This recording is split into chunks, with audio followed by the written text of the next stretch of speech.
Welcome to the DesignCast, where we talk about all things design. I'm Stephen Underwood, a student graphic designer and photographer from the UK. Every Friday, we will bring you the latest news in the design world, answer your questions, and even interview designers and the like right here. You can listen to us wherever you get your podcasts, or watch us on our YouTube channel, the DesignCast Podcast. So, as you may notice, if you're watching us on our YouTube, we're in our brand new, beautiful studio. So, if you're not, go and watch us over on YouTube. So, today's podcast, I thought I would focus about is sort of the design industry getting taken over by technology. And I sort of also want to bring the art community into this. Because, as you may have noticed, if you're an artist or a designer like me, there is a lot of technology sort of taking things over slowly. And this is happening in every walk of life, every job you can think of, but noticeably more in technical subjects like graphic design. So I wanted to start by saying about AI technology, which I have previously talked about in another podcast. But I've really noticed how a lot more companies or individuals have tried to make a profit from sort of AI technologies and things. So I've never used it, but I know I've heard of Luminar AI, which I guess is apparently a bit similar to Photoshop in its respect to its sort of AI capabilities. And you've got Photoshop, of course, that has new sort of neural filters that Adobe's added, AI technology. And it's fine, they're brilliant. I've used neural filters in Photoshop and some of the tools are the best I've used. But it does leave one question linger in the back of my mind. You know, it gets to a certain point, but it can only go so far, so where's it going to keep going to, really? But it's not just design that it works in, it's also in photography. So like in previous podcasts, I've talked about video and photo upscaling on the first podcast episode. And you know, there's certain points and uses for these things, but I know, especially for neural filters, if you look on the to come like filters, there's like a lot of stuff that's almost a bit too much. So I think one of the filters and features that come in Photoshop is like to make a portrait, a picture of a person from no photos, and you just tell Photoshop what you want. So you want a happy person with a brown hat, you know. It's amazing, don't get me wrong, if it works, but there's got to be a point where you just have to think, breathe and stop.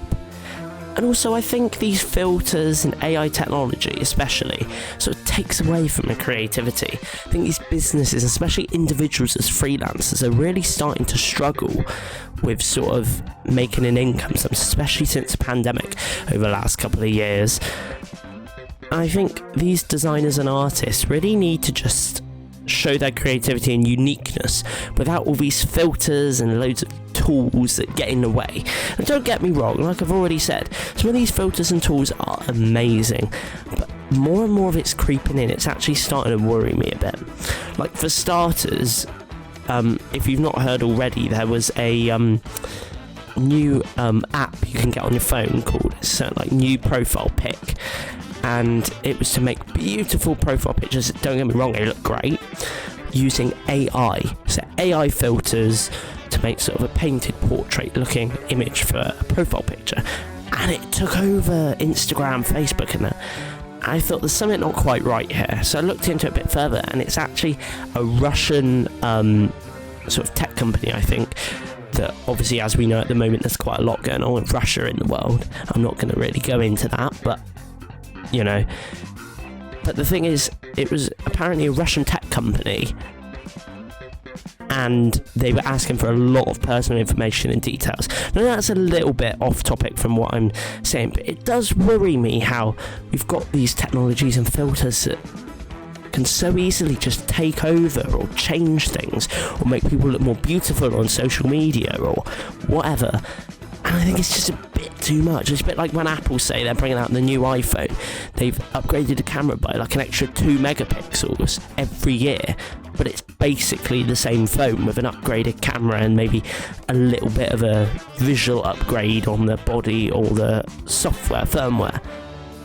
But it just begs the question, where is society moving, especially in design, creativity and art, photography? photography, those sort of things, because if more of these technologies are coming forward and taking over, then where does that leave us, freelancers, designers like us? Because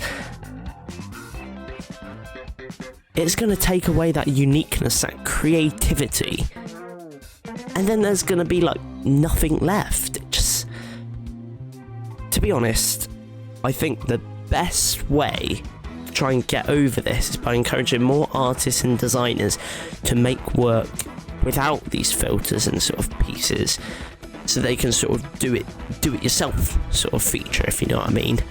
And I think the more we encourage designers and artists to do that, the better things are going to get and become. The thing is, these technologies are always going to keep coming. You can't stop them, you can't get rid of them. And to be honest, I love technology. That's one of the reasons why I started this podcast as well. I love design, I love graphics, I love technology, learning about computers and gadgets. I love all of that, but there is a certain point where it has to stop. Not just for the sake of money, freelancers, businesses, but also just, I think, also for sort of mental sanity, if that makes sense. Because you're going to sort of take over to the point where people are going to become too lazy. So it's a bit like, it can even spread to like your day-to-day life. I'm guilty of this as well. So you might have smart lights. So I have Google in this room at the moment, and I have smart lights, so I don't have to press a switch. I just call out to my smart device and ask it to turn the lights on. It's just, honestly, it's one of those things that I think is pushing society slowly towards a better future, at the same time sort of pulling it back. Because if you look back in sort of history, I know this is a bit sidetracked now, but I'm like that. So if you look back in history, you never had mobile phones, you never had computers. Obviously it came from somewhere, and that was an amazing innovation. But like I've said already, it begs the question where society's going, and do we really need all of this stuff? Like, don't get me wrong, neural filters, like the skin smoothing, for example, smoothing neural filters, amazing. It can save you a whole load of time, but you can do it yourself. That's fine. There's also a new one called harmonization, which I think is my favourite and best one so far. I love it. And it sort of colours and sort of matches the layers in Photoshop to a layer you select. And that's amazing. Don't get me wrong, it's brilliant. It's just, sometimes I think we take these things for granted a bit too much. I think, like I've already said, the way to get around it is bring back creativity. I think creativity is slowly dying off as a sort of community. I'm not saying there's not individual artists. I don't think this is focused at artists as much, because if you're an artist that uses paints, acrylics, brushes a lot more than someone like me would, you're not going to be quite as affected by this sort of thing. But then that sort of creativity and atmosphere of the art and design community is still sort of being drawn away at the same time. So, I don't know. It's a bit of a tricky and controversial topic. I don't think it really gets brought up enough to sort of succeed, or well, not succeed, but doesn't sort of get brought up enough to be talked about or sort of fixed, I guess, or solved. So I think that's why I really wanted to bring that to the podcast today, to the table. So yeah, you know, I think if we work, there is such a strong art community out there on YouTube, Instagram, places like that. If we just sort of join together and actually start bringing more creativity to the forefront, I think these sort of things will start to fade away a little bit, and you're never going to stop them. And the thing is, there is creativity out there, but I think there is going to be a point where that creativity starts to slow down even more, or I hope not, but maybe even start to die off, because of, especially with digital art, where these technologies and things are taking over. It's a bit like, I follow an artist on YouTube, you've probably heard of him, called Jazza. He's a great artist on YouTube, great video, go check him out. And he's done some videos before where he's made these cool contraptions for like sort of doing multiple drawings at once, and sort of painting on certain surfaces with certain things. He's made these sort of machine sort of things. And that's the sort of thing I mean as well, because I can't think of a specific example. But there is always machines or extra things that help us, but at the same time sort of pull us back. So I think we just sort of have to reflect on these things sometimes and choose wisely how or where we're going to use this technology in these things to sort of improve or not improve our artwork and design. So I don't know. Because also with photography, if you think you've got things like Lightroom, you have all the presets, you just press a button and it's done. It's brilliant, but at the same time, it takes away that sense of uniqueness. You've just told a computer how you want your photo to look. Just like that. And also, there's things like, I set upscaling on your phone. Literally, there's an upscaling app I use on the browser that is amazing.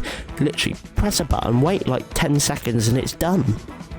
It just blows my mind how good this technology is, but at the same time, does worry me that little bit as well. So I think that's about all we got time for today. So I hope you've enjoyed the podcast.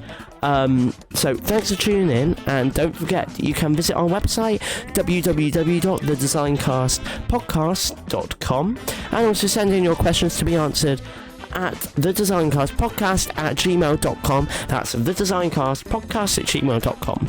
So I hope you've enjoyed our new studio here, and we are going to be slowly improving it, but that's it for now. So thanks for listening or watching, and I'll see you in the next one.